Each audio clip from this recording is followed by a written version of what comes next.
Gaur egun ezagutzen ditugun gazte guztiak eskolara joan dira. Baina egoera hau, zoritxarrez, ez da leku guztietan ematen. Zer gertatuko litzateke munduko haur guztiak eskolara joango balira? Hezkuntza mundua aldatzeko giltza da. Alfabetizazioa hezkuntzaren ia hasiera da. Gaur egun, munduan zehar, ia 250 milioi pertsonak ez dakite irakurtzen, ez da idazten. Eta hori ez da soilik kaltegarria pertsona horientzat, baizik eta herrialde horrentzat ere. Zorionez, gero eta pertsona gehiago eskolara joaten dira. Afrikan, azken hamarkadan, nesken matrikulazioak bikoiztu egin dira.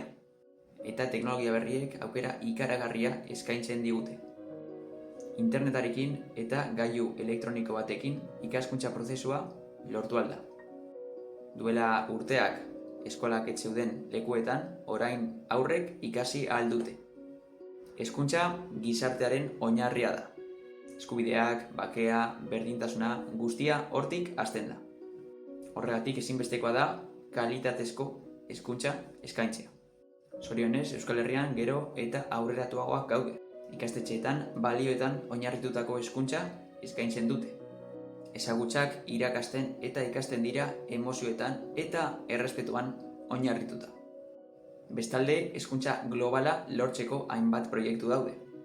Adibidez, Khan Academy, hezkuntzaren etapa guztiak irakasten duen plataforma da.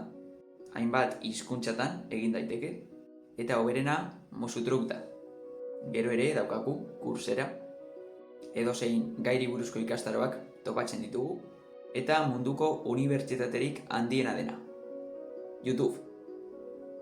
Inoiz baino aukera gehiago daude ikasteko. Etorkizuna eraikina izango balitz, oinarria hezkuntza izango litzateke.